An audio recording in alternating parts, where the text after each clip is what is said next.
What's up, Plus Ultra fam? It's me, Plus Ultraman, and today we are finally here for the third installment of What If Goku Joined Raditz. First, a recap of Part 2. When we last left off, the low-class Saiyans had undergone a grueling year of training, which led them all to growing stronger and even strengthening the bonds between them. This caused Raditz and Turles to soften up, and they decided against conquering planets anymore. Raditz had also decided it was now time for the Saiyan Rebellion, as Goku's growth had shown him that the low class really could be the high class. After the power levels, Goku had grown to 10,000, Raditz to 8,000, Turles at 5,500, and finally Gohan at 3,500. The last thing the Saiyans did was call into Vegeta and challenge him to a match to decide who would now lead the Saiyans. We return to that story now. Now, Vegeta was very caught off guard by Raditz and Turles' challenge, before he and Nappa burst out laughing at the idea of it. See, Vegeta and Nappa still think that Raditz and Turles are too weak to barely even take on Cybermen at this point. If anything, they believe that Kakarot may have given them a bit more confidence in their skills, but they still find the idea that these two low-class breeds of Saiyan really think they can take them on. The reason Nappa and Vegeta aren't aware of the growth of the low-class Saiyans is because Raditz and Turles had at some point stopped using scouters during their training. This means there was no way for Nappa and Vegeta to listen in on them, or even see the fruits of their training through the readings of their scouters. This was done so Raditz and Turles could start to hone the ability to sense Ki as Goku does. They would put them off for cover so Frieza wouldn't get suspicious, and Vegeta for that matter, but they didn't wear them to sense Ki anymore. So, with no knowledge of how strong the low-class Saiyans had grown, Nappa and Vegeta are itching for a chance to show them their place. However, this is still an official challenge for Vegeta, so it's decided that both parties will travel halfway to each other and engage in one-on-one combat. There's no real information on the structure of Saiyan politics, but in the Dragon Ball Z manga, it's said that interfering in combat is dishonorable, and much of this timeline is based off that, so we'll be going with that. With that done, everyone but Gohan was raring to go, and the Saiyans would all climb into their pods and begin the 6-month journey to a planet between both parties. Nothing interesting happens in those 6 months of travel. Well, nothing I'll be revealing in this video. Upon landing, both groups of Saiyans would get out of their pods and begin sizing each other up. Before leaving though, Raditz was smart enough to tell the low-class Saiyans to keep their power levels hidden. Nappa and Vegeta instantly notice that there are 4 Saiyans on the other side instead of 3, meaning somebody had a kid. Vegeta is very interested in this and begins interrogating the low-class Saiyans on their young companion. He believed at first that Gohan was Raditz's son, but Goku proudly proclaims that he is his son and explains that he is also a Saiyan from Earth. Raditz then hits his younger brother for divulging such sensitive information, and Vegeta in the back of his head thinks that after crushing the low-class Saiyans, he should go and make a new Saiyan colony on Earth. For now though, Vegeta orders Nappa to plant some more Cybermen so both sides are equal numbers, which he does while chuckling. This makes the teams Nappa, Vegeta, as well as 2 Cybermen versus Turles, Raditz, Goku, and Gohan, though Nappa and Vegeta have no idea how strong their opponents are. Goku, after a quick scan of the opponent, gets very excited, but he also decides it'd be best if Gohan only took on the Cybermen. This way, Gohan would still contribute, but not have to fight much, and I'm sure Gohan would be very happy with this. Gohan and the Cybermen would then walk forward, and as soon as Vegeta gave the signal for the match to begin, there'd be a quick blur of motion, and the Cybermen would explode in a puff of dust, leaving only a Gohan with a grim yet determined look on his face. Remember, Gohan is at 3,500 in power level right now, meaning he's almost 3 times as strong as a Cyberman. He's also had a lot of Raditz's and Goku's influence over the years, so he definitely doesn't like fighting, but he doesn't want his family to be in danger either, and will destroy anything that threatens to do so. So in this case, the puff of smoke would used to be his short green adversary. Vegeta was now extremely intrigued at the power that Gohan had just exerted, and was even able to see that his power rose to about 2,000 in that flash of movement with his scouter. He then begins to piece together the fact that the Earthborn Saiyans might have the ability to hide their power level, meaning Raditz and Turles could have learned this as well. But Vegeta decides to keep quiet for now, and continue to test his hypothesis through the Cybermen. Now the remaining Cyberman, for lack of a better word, was shook, but after a strict order from Nappa, it resolves itself and enters the battlefield like the one before it. Learning from its now dead counterpart, this Cyberman went right for the self-destruct technique, only to be devastated when Gohan simply flexed and pushed away like Goku did to Jason Bird in the Namek Saga. Vegeta is now even more intrigued with Gohan, as the prospect of a Saiyan hybrid with his blood seems very powerful. But he focuses back in on the present to see a gleeful Nappa hop into the battlefield, only for Gohan to give up.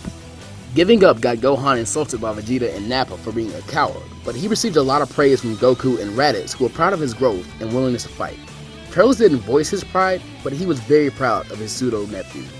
After all the praise was done though, Turles decides it's high time he put a Saiyan elite in his place, and jumps forward, much to Goku's chagrin. Now in part 2, we established that Turles, after a year of training, had reached a power level of 5,500, but he also gained one more Zenkai boost at the end of that part. I also said he was almost beaten to the level Vegeta was after the Saiyan Saga along with Raditz, meaning the Zenkai boost he got could be comparable.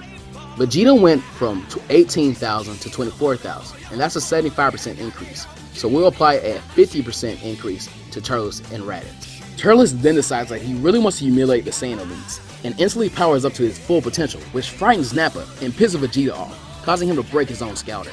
Vegeta then gives the correct line of, his power level is over 8,000, and as soon as Nappa turns his head to check if Vegeta was telling the truth, Turles would already be on him, beating him savagely into the ground. Being blindsided made it almost impossible for Nappa to counter, but he finally caught one of Turles' kicks and turns the tables on him. The two Saiyans then begin a slugfest, which ends in Nappa trying to charge at Turles, but this would backfire against him as the martial arts skills that Turles had picked up over the year of training kicked in at this moment. He was able to use Nappa's force against him. Turles then slammed Nappa into the ground with enough force to break his neck and paralyze him, putting him effectively out of the fight. He then kicked the big brute over to Vegeta's side with a huge and prideful grin, while Vegeta, angry at Nappa for losing and now being worthless, prepares to kill him, but is stopped by Raditz insulting the prince by saying he would have even less Saiyans to rule over if he killed Nappa. Remember, Raditz is very ambitious in this timeline and wants to take down Frieza. He also knows he'll need as much power as he can to do that, and Nappa would be a very big help to that at some point. In the end, he just had to put the big Saiyan elite in his place. Pissed off, Vegeta enters the battlefield, but before Turles had a real chance to even insult the prince, he was on the defensive, dodging huge ki blasts from his opponent. While in mid-air, Turles couldn't get his bearings and would soon find himself face to face with a boot from Vegeta, and then he was shot off and planted into the side of a mountain. Vegeta then aimed another ki blast at the mountain, only to be intercepted by a kick in the stomach by an angry-looking Goku. Vegeta then shook off the attack and began to mock his low-class opponent, only to receive a speech from Goku about how foolish the idea of low and high classes were. Goku then expresses that through hard work, he and the other Saiyans had grown to this level of strength, which really pisses Vegeta off even more. In only 1 year, the low-class Saiyans that used to be worms under his heel were half as strong as him. He was feeling the same fear Frieza felt years ago without even knowing it. Vegeta then calls a stop to the match, as he needs to prove something to himself, and calls for all the low-class Saiyans to come at him all at once. Goku wasn't happy to have to share his opponent, but knew in the back of his head that he couldn't win this alone, and resigned to join forces with his brother and son. Gohan, who had just returned from an unconscious Turles, was reluctant to join in as well, but he knew he had to face off against the elite to save his family. We then get a shot of all three low-class Saiyans and Goku's family assuming their poses, as Goku did the Saiyan Saga, while Vegeta assumes his own. Now remember, Raditz received the same 50% increase from a Zenkai boost that Turles did, and so went from power level of 8,000 to one of 12,000, meaning he'd be the one to do the most damage in this fight, while Goku and Gohan provide him with cover. Vegeta is able to hold off all three Saiyans well enough until Goku and Raditz fall in a perfect synchronicity with each other to overwhelm him, while Gohan provides long-range attacks to distract Vegeta, much like Goku, Frieza, and Android 17 did in the Tournament of Power. Finding himself cornered, Vegeta resigns himself and formulates a plan to use a Power Ball to transform into a Great Ape and crush his opponents. But he also knows he can't do that just yet, as two of his opponents still have tails, Raditz and Gohan. Vegeta then gets another idea, and during one of their tag team attacks is able to get behind Raditz and rip his tail completely off, stunning the long-haired Saiyan and allowing Vegeta to knock him and Goku away, as he zooms towards a flustered, yet terrified, Gohan and tore his tail out as well. After this, a savage knee to the face renders Gohan unconscious, and Vegeta then makes his Power Ball, shocking both Goku and Raditz as he becomes a Great Ape. Knowing that they could get rid of his tail, Goku and Raditz could knock Vegeta out of the transformation and greatly weaken him. They began trying to do so. This would be hard, however, as Goku does not know the Destructo Disc or Carrier Blade, meaning he thought he would have to tear the giant tail away.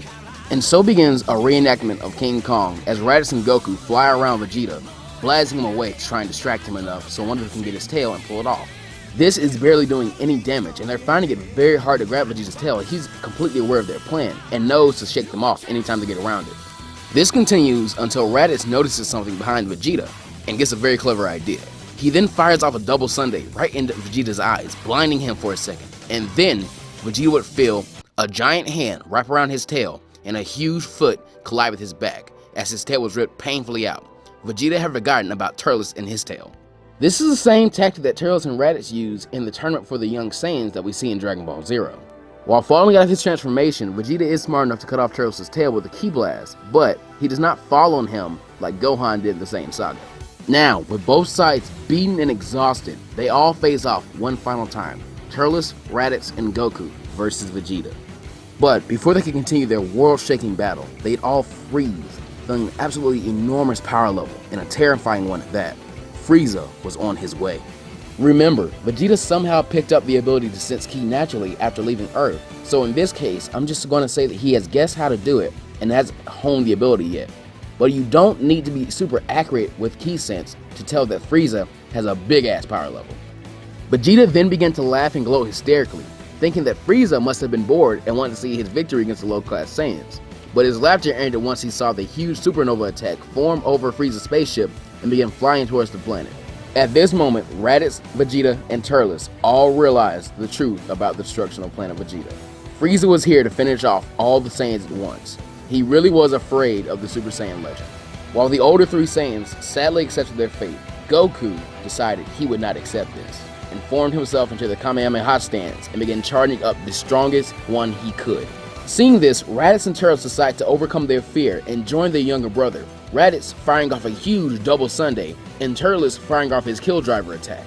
Vegeta, lost in his despair, began to berate the low-class Saiyans, saying there is no way they could even hope to stop that attack, until he saw Gohan, who was so hurt, stand up and fire off another Kamehameha with his family, having all 4 attacks mix and fire against the supernova attack. Knowing he could not let these low-class Saiyans outdo him, his pride re-energized him, and he begrudgingly fought alongside them, firing off the hugest Gallic gun he could into the beam. But right now, it's time for some quick math. Now, quick disclaimer, my math is most likely wrong, but I will be walking you through all of it. So, through some research into the Daizenshu books, I've determined that a Kamehameha must have a power level increase of 122%. That could be wrong, but for this video, we'll be using that. I'll be using that 122% as a base multiplier for all charged Ki Blasts. It's extremely possible that that's not the real multiplier for all the ones I'm going to name, but Goku and Gohan are using a Kamehameha in this instance, so that works for them. I've also rounded up all the power levels because I just wanted it to be a pretty even number. Other than that, I will show my math on screen. So, with this 122% increase, Goku goes to a 22,000 in power level, Raditz to a 27,000, Turles to an 18,000, and Vegeta to a 40,000. Gohan, interestingly enough, does get this 122% increase, but he does not go to 8,000. He also gets a rage boost because he's very angry in this situation. Now, rage boosts are kind of inconsistent because in the original timeline, Gohan, while fighting Raditz, goes from power level of 1 to 1307. So that'd be a 1307 times increase, and that's way too big for this situation. So what I'm going to do is I'm going to make it half a grade 8 multiplier, which is 10 times, and just make it 5 times, which then bring Gohan to about 40,000 in power level. So altogether, this entire attack equals 147,000 in power level. Again, I will try and show all math on screen. I might be wrong. If I am, please do correct me. I have no problem with that. And back to the story. Even with all this effort exerted to repel the giant attack, all the Saiyans can do is buy themselves time. They're only delaying the inevitable. Once they can feel the heat of the giant attack, all the Saiyans will close their eyes and brace for impact. That is, until they find themselves on a completely new planet, Earth, and on the lookout, where a proud-looking Kami was there, and they would then hear the voice of King Kai in their heads, telling them that they were welcome for the help. And this, Plus Ultra fam, is where we'll be leaving this timeline for now. There are now 6 Saiyans on planet Earth. Yes, Nappa and Vegeta are there and alive, and Frieza has made a move to destroy them all, but he does not know that they have survived. Why has King Kai saved them? What will Vegeta and Nappa do now they're on Earth and their battle has been interrupted and the truth of Frieza's intentions revealed? And what's been happening on Earth while the Saiyans were away? Find out all this and more in part 4 of What If Goku Joined Raditz. And remember, always go beyond Plus Ultra. We'll see you guys next time. Be sure to like, comment, and subscribe for more. And thanks for watching.